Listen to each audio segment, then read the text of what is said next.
Welcome to episode 7 of Rock and Road, the podcast. Cars, motorcycles and music. Please subscribe, rate and review. Well, this week I've got a review of the monster Triumph Rocket 3R motorcycle.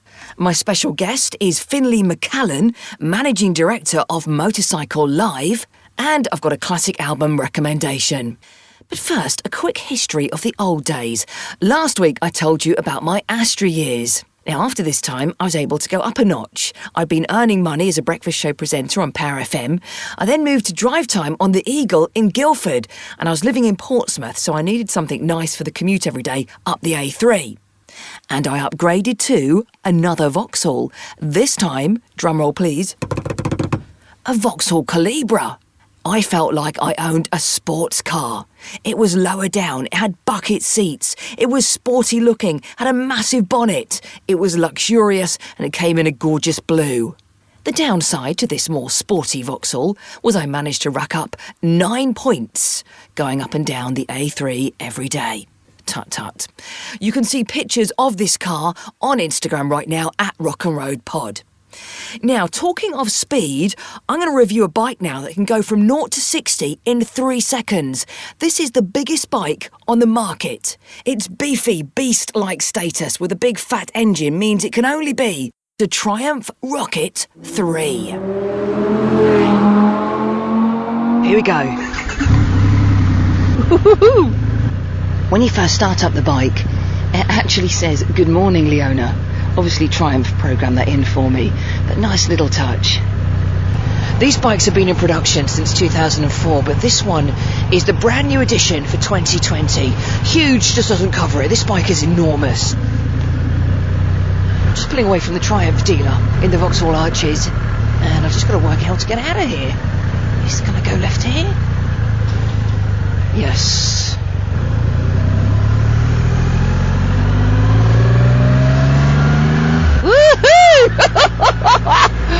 Oh my goodness, this is unreal. First few moments on the bike, I'm riding through Vauxhall, which is the most nightmarish junction. It's not an easy way to start riding a brand new Rocket. Lots of lane swapping, buses, lorries. Wing mirrors are excellent. I've got really good vision behind me. Makes people want to look. This is a seriously impressive looking motorbike.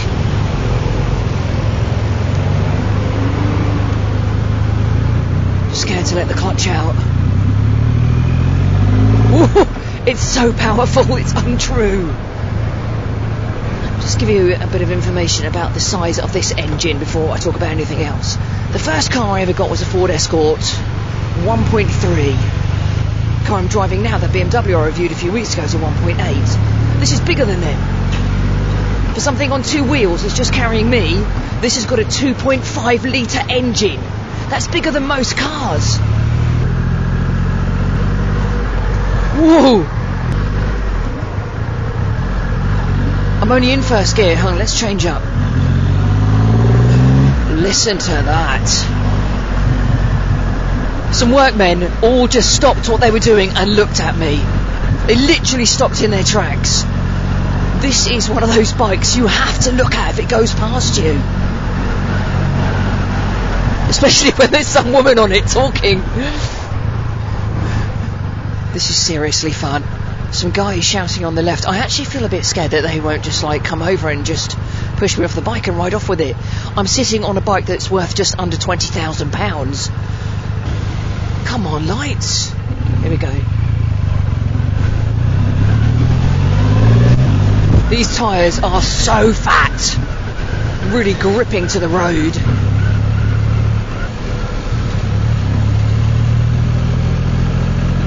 The seat is like an old-fashioned bicycle seat. You know, it's just moulded to my bum. Actually feels very comfortable. I like it.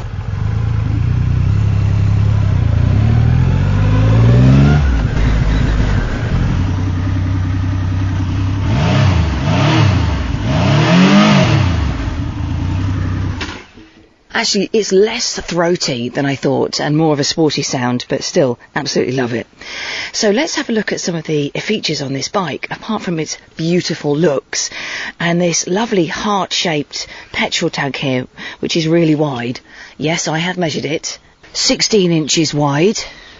While we're talking about measurements, I've got to tell you the size of this rear tyre. This is 9 inches wide.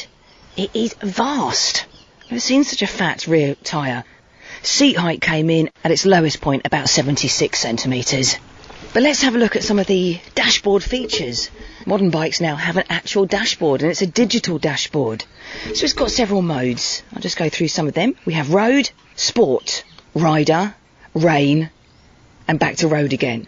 The one called rider you can set up to have your own personal features on.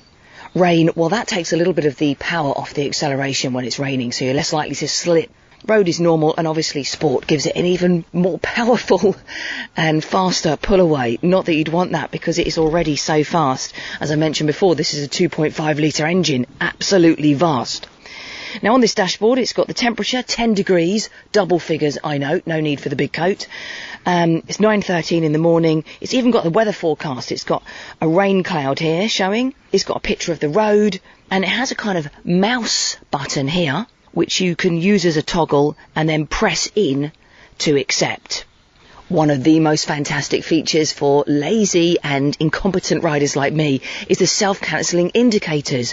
Why can't all motorbikes have that? I hate remembering to turn the indicator off after I've turned.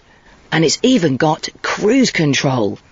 There are two different themes you can have on the digital dash as well. One called Chronos, which is a more modern version. It's got the rev counter and it's got the miles per hour in digital numbers. And the other one is called Quartz. And that's a more of a traditional looking one.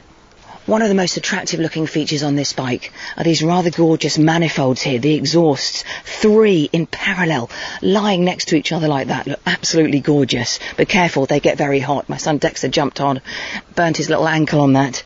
I love all the branding and logos, even on the pedal here, all around, Rocket 3R, Triumph, even on this bit of leather at the back of the seat. Now let's talk about the weight. This is 40 kilograms lighter than the previous model due to its aluminium frame, but I still can't manoeuvre it about. A bike this heavy needs a reverse gear just for parking, but I can't push this bike backwards without help. So I've had trouble getting this on and off the driveway at home. It's got a keyless ignition, and I just feel like it needs a little clunk or a sound to notify you that you have in fact locked it, or that you have in fact unlocked it. It said it's a visual green and red light, and I've been finding it a bit difficult to be certain I've locked it. I'm pressing and holding it now. It flashed red, but all the dashboard is still on. I'm going to press and hold it again, and it's still on. Yeah, not actually sure how to turn the bike off at this point. If I had just under £20,000 that maybe I'd won on Absolute Radio, where we was doing competitions, big cash giveaways, would I buy one of these? If it had a reverse gear, yes. Or if I had a driveway with a turning circle. It's about the only downside. I should be really sad to see that bike go back to the dealers. I've loved it. Now, still to come on the podcast, a classic album recommendation. We will hear from those boys, Harley and Dexter. But first of all, a very special guest. Please welcome to the podcast Finlay McCallan, Managing Director of Motorcycle Live. Hi, Finlay. Hi, Leona. How are you doing? Yes, good, thanks. How are you? Yeah, good. Yeah, busy, but good. I can imagine. Now, normally Motorcycle Live is underway this week at the NEC. Yeah. Slightly different this year. What's happening? Well, due to the current restrictions of the pandemic, we couldn't run the show. But we felt, people still want to get their motorcycling fix. So we decided that we're going to take the show online and deliver all the new products, the info, the chat, the interviews and everything else directly into their inbox. So it's a virtual Motorcycle Live this year? Yeah, kind of. I wanted to avoid virtual because everyone seems to do that roll of the eyes when they hear that word, because I've never really seen a virtual one work that well. So we decided keep it online, so pre-record everything so that people can go in and have a look when they want all the information from start to the finish. Will be there 24 hours a day, 7 days a week, so they can dip in and out as and when they please. But is it interactive? Can people get involved and speak to anyone? Yeah, you can get involved. I mean, I guess, Leona, that's the beauty of technology now, isn't it? I'm working from home, you're working from home, but we're able to engage with everybody right the way across the globe. So if you use Twitter or you use Facebook or you use Instagram or anything like that, you can engage with us, you can engage with all our exhibitors, and you can ask questions, you can fire in and out. But essentially, the interviews are all pre-recorded and in the can. The reason for that is I just don't want any of the stuttering and bits and pieces that technology can sometimes. Yes, and just as you said that, your microphone is stuttering and you managed to drop out that bit. Oh, sorry about that. That's okay. Now, are there any deals to be had this week? Absolutely tons of them. We have got competitions, we've got deals of the day. I mean, we've got 120 exhibitors. And from those 120 exhibitors, we've already collected 74 competitions and discount codes. So today on Tuesday, there's a discount on an RST airbag. There's hundreds of pounds off crash helmets. We've got deals on sat navs. We've got deals on virtually everything you could possibly imagine to do with motorcycles. So it's already started, and when does it run until? We run through to Sunday the 29th. Okay, so the end of this weekend. So people can get involved by signing up on the website, can they? Yeah, if you go along to motorcyclelive.co.uk, you can subscribe. And what that means, if you subscribe, is you don't have to go looking for it. We'll deliver you an email every single morning at 9 o'clock that'll detail what's going on that day and what you can expect to see. And, of course, your deal of the day and then through to the news that day. Because each day has got a different theme. Each day's got a different theme. Okay. Yeah. So, for example, on Tuesday today, what's the theme? Today's theme is Future Day. Yeah, so basically everybody knows that electric's coming. So what we're trying to do now is just focus on this part of the industry and look at the new bikes and the new products that are out there. So we've got a vlogger and blogger that's actually tested electric bikes, their feedback as to what it's like and what it's like to use and to ride it. And then we're going to see a launch of a new electric bike today. And it's not just about the bikes as well, because there's a lot of new future products out there. It sounds brilliant. So you've really sort of made the best of the situation. I bet you can't wait to do it in real life next year, though. Yeah, I mean, it's always very difficult. We thought we had to do something. It would have been daft to let the time go by without delivering stuff to all our followers out there. But yeah, next year, that's really what I'm doing. So if you want to get involved, sign up on the website and please remind us of the website address. It's motorcyclelive.co.uk. Brilliant. Thank you, Finley. Thanks, Leona. Now, my classic album recommendation this week is from an artist called Tommy Bolin. Now, he was in Deep Purple for a while, and before that he was in the James Gang. He had a very funky way of playing the guitar, and I really loved the Deep Purple album that he was on called Come Taste the Band. But I wanted to listen to this solo album that he did. It came out in the same year, 1975. The album is called Teaser, and if you like a bit of funky rock, this is for you. Really good, strong opening track called The Grind. Session musicians on this album include Phil Collins, by the way. Second track is fully instrumental. It's called Homeward Strut. And this is absolutely as funky as. If you want to have a strut around the house, stick this on. It is so cool. Although strutting around the house, not cool. But no one needs to see you. Also, by the way, if you're listening to this on Spotify, make sure you listen to the one called Ultimate Teaser, and the album sleeve is in black and white with blue. Not the red one called Teaser Deluxe. That one sounded really dodgy, not even sure if it was him on vocals. Now, the ultimate song on this album, if you want to combine jazz, rock and soul, it's Savannah Woman. What a song! That is the best one on the album, needs to be listened to at full volume. There's a track called Marching Powder as well. Wonder what that was all about. And then another stunning song, Wild Dogs. Those are the highlights on the album. Please do have a listen. The tragedy about this guy, Tommy Bolin, is this. He died from an overdose of heroin and other substances, including alcohol and cocaine, when he was just 25 years old in 1976.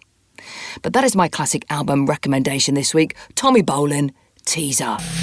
Harley, did you know that this guy was in Deep Purple? No. I did tell you earlier. Were you listening? Well, I mean, why would I want to listen to you? Did you notice the music I was playing there? What did you think of it? Yeah, I thought it was, like, really funky, like, especially in, like, one of the songs you played. Like, it just suddenly went really, like, cool. It went really groovy and funky, didn't it? Yeah. I'm glad you noticed. Now, have you got Harley's lockdown life philosophy this week, or anything interesting to tell us at all? Well, it's not exactly a philosophy, but, you know, I mean, it's always common knowledge. What's common knowledge? This. Hey, Google, what's 1 quintillion to the 10th power? The answer is 100.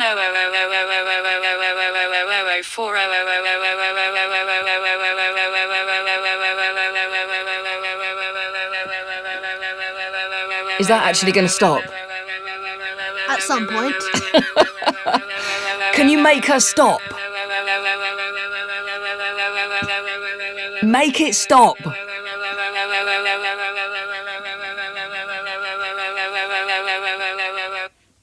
Wow.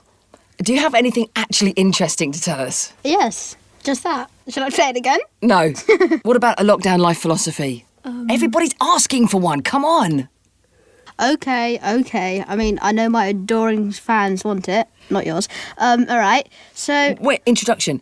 Harley's lockdown life philosophies. does poison get more poisonous when it gets out of date? Harley's lockdown life philosophies. Thank you, Harley. You're welcome. So, fans, just give me at least 1,000 comments or tweets that you want my autograph, and I will give it to you in black and white, and I'll sign it. I don't think I should tell you this, but somebody came round the other day, one of Rachel's friends' mums, and said, I've been listening to your podcast. I've got no interest in motorbikes or cars. I just listen for the bit with Harley at the end. See, people love me. It's kind of obvious. And that's enough of you for 1 week. Off you go. All right, listen, fans, give me a little tweet and I'll kick her off, and I'll be the main event here, all right? She'll just be like Sideshow Bob. All right, bye. Sideshow Bob. Well, actually, a lot of the tweets mention both Harley and Dexter. Dexter's the younger one, and we'll hear a little bit from him before the end of the show. In fact, he's going to play us out tonight. But as always, thank you for listening. Please subscribe, please rate and comment. And Rock and Road Pod returns for episode 8 with a car worth £108,000.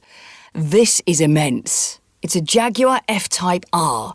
Now, the last time Jaguar lent me a car, it got all smashed up.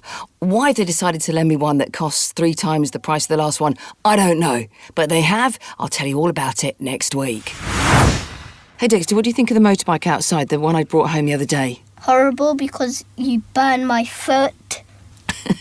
I didn't burn your foot. You jumped on without asking, and your little bare ankle touched the exhaust pipes, didn't they? Yes. Apart from that, what do you think of the motorbike? Nothing. Do you think it looks nice? No. So you just don't like it now ever since that incident? I hate it. Okay. Now, what are you doing in the studio? I'm trying to do some work in here, and you've got your Nerf gun, you've been sitting under the desk. What's going on? I just like sitting under there. And you have a proof coat. A bulletproof coat? Yes. That's my biker jacket. It is rock hard, and it is Nerf gun proof, I must admit.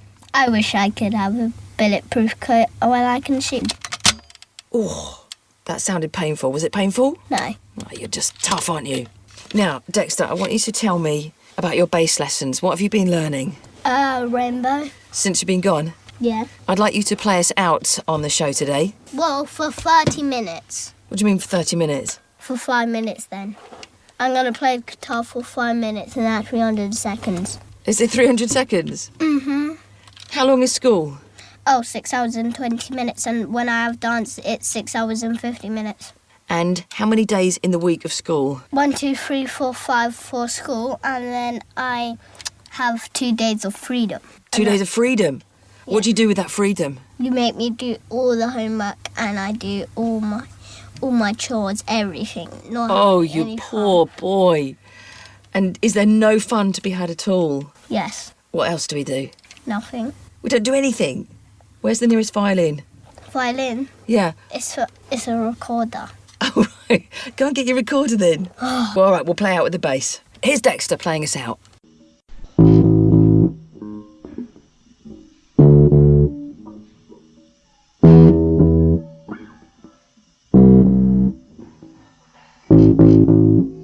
So there we go, Dexter playing us out there with Rainbow Since You've Been Gone. Now, if you have any questions about the next episode, which is going to feature a Jaguar F-Type R, let me know right now. Tweet me, message me on Instagram, whatever you prefer, at Rock and Road Pod. Full photographs and video footage will be available from this episode on Instagram, and also the video version of this podcast, which is on my YouTube channel, which you will find if you search Leona Graham YouTube Rock and Road Pod. Thank you to The Rocking Tech for putting that together, and Wilkie Waves on Twitter for doing the edit. Catch you next time.